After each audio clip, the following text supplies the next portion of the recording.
मुन्ना, अब ये कौन सा नया तमाशा? कौन सा तमाशा बाबूजी? ये अपना कमरा छोड़कर तुम यहाँ इस वक्त क्या कर रहे हो? बाबूजी सोने की तैयारी कर रहे हैं, इसीलिए सुबह ऑफिस जाना है ना हमें। आप भी सो जाइए वरना एसिडिटी हो जाएगी आपको। हो जाइए कि बच्चे, चलो उठो और सीधे कमरे में जाओ, वरना हमसे बुरा कोई ना होगा। मुन्ना, अपने कमरे में जाओ। क्यों तमाशा कर रहे हो? ये अच्छी बात नहीं है। अगर माता जी को पता चल गया ना तो उन्हें बहुत दुख होगा। दुख तो हमें भी हो रहा है चाचा, पर क्या करें, मजबूरी है, अंदर नहीं जा सकते। गौरी, गौरी,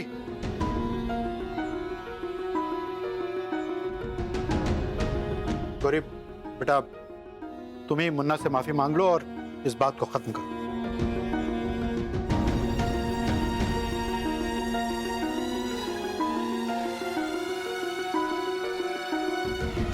क्या हुआ?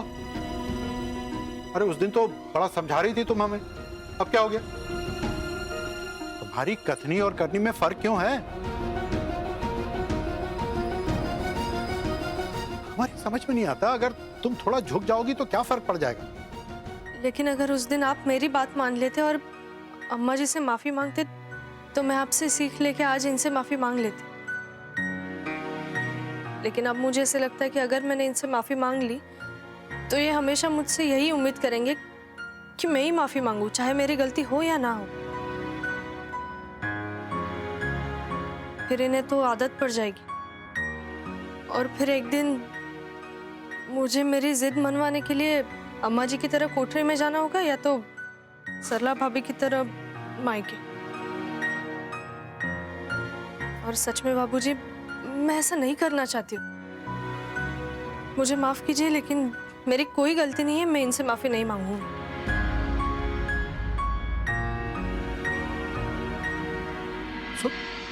गौरी, ये गौरी ऐसे कैसे कह सकती है?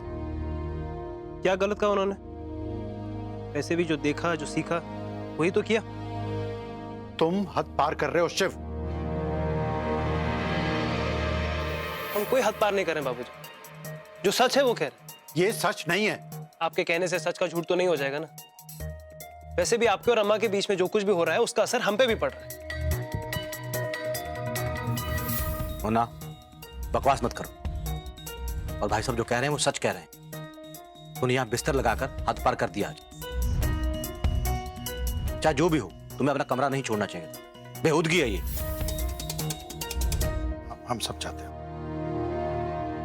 देखो बेटा, क्या है कि शादी को निभाने के लिए कभी कभी झुकना पड़ता है। और सच कहे ना तो बहुत सारे समझौतों का नाम ही शादी है। इसलिए बेटा, आप ऐसे अकड़ने से काम नहीं चलेगा।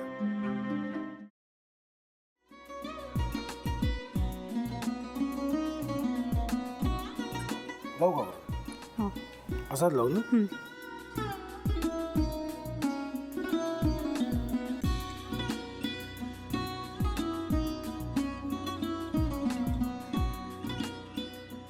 आता काय करायचंय? आता आपण ड्राय स्टफिंग दुसरं काय करणार आपण त्यात? आपण ह्याच्यात मेयोनीज न टाकता बाकीचे सगळे साहित्य टाकायचे. अच्छा, हे सगळं. ऋतू, माझा तर विश्वासच बसत नाहीये. म्हणजे अगं बहिणी आमचं लग्न व्हावं म्हणून किती प्रयत्न करत होते आणि ते सगळं करताना ती शिवच्या आम्हाला माहिती पुरवते. नाही, मला नाही वाटत. गौरी, खूप चांगली असतो म्हणून तुला सगळं जगत चांगलं दिसतं. पण शिव उगाच बोलला असेल का? त्याच्यावर विश्वास नाहीये का तुझा? शिववर पूर्ण विश्वास आहे मी तुम्हाला. पण तो आता हे जे काही करतोय ना, म्हणजे निशा बहिणी समोर त्या राधिका सोबत फिरण्याचं नाटक वगैरे, ते त्याचा काही उपयोग होणार नाहीये. अगं असं कसं म्हणतो?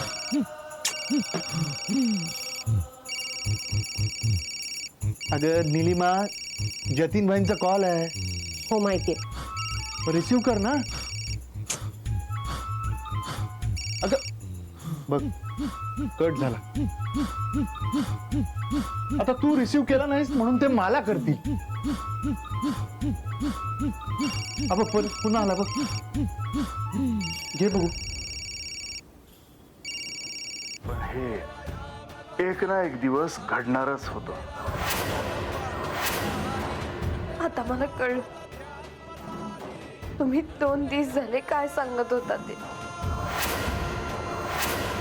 बनू हे संकेत असतात आणि हे ठरवून येत नसतात. मी बाहेर तुमची वाट बघते.